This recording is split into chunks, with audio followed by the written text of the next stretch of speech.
यदि कोई बात है तो बता दीजिए, वरना चुपके से अपनी राह लीजिए। शायद तुम परशुराम को भूल गए हो और इसीलिए इतने भूल गए हो। बड़े बड़े बहादुर मेरे नाम की दुहाई देते हैं और सामने से भागते दिखाई देते हैं। आप मुझे धमका रहे हैं अमित, जैसे आप बोल रहे हैं ऐसा लगता है कि कोई बच्चा फूंक मार के पर्वत उड़ाने की चेष्टा कर रहा हो। लगता है तू अपनी माता को निपुती बनाना चाहता है। मैं तो एक बालक समझकर तेरे पर शस्त्र नहीं चलाना चाहता था, पर तू जनक मुझे कोई दोष मत देना, ये बालक नीचे ही मरणहार है। मैं अभी आपको ब्राह्मण समझ के आप पर हाथ नहीं उठा रहा। हमारे कुल में ब्राह्मणों को पूजा जाता है, उन पर वार नहीं किया जाता। अच्छा शंकुशाय, क्यों चिड़चिड़ करता है और मुझे ना गुस्सा दिलाता है।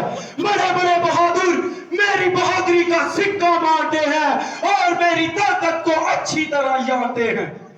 अपनी बहादुरी का गुणगान आप स्वयं ही इतना अच्छा कर लेते हैं कि किसी को करने का मौका ही नहीं मिलता। बताइए बताइए अपने गुणगान लोगों को प्रभु बताइए। मूर्ख जनक, अब मुझे कोई दोष मत देना। इसे बता दे परशुराम का क्रोध और उसका पराक्रम। मैंने बार बार शत्रुओं का लहू पीकर अपनी प्यास बुझाई है और आज तेरे लहू से इस बरसे की प्यास बुझाई जाएगी। एक कृतवीर के दोष पर आपने कितने क्षत्रियों का नाश कर दिया था, हजारों औरतों को आपने विधवा कर दिया था, कितने बच्चों को आपने नरसंहार कर दिया था। बताइए गुरुजी बताइए। मूर्ख जनक, अगर इस दंड बालक की रक्षा चाहते हो इसे मेरी आंखों से दूर ले जाओ। आप आंखें बंद कर लीजिए, मैं आपको दिखाई ही नहीं दूंगा। महाराज, आप तो इसके साथ ऐसे ही बहस कर रहे हो।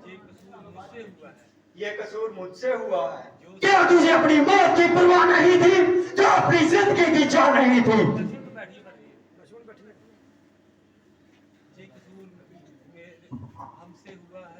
ये कसूर हमसे हुआ है।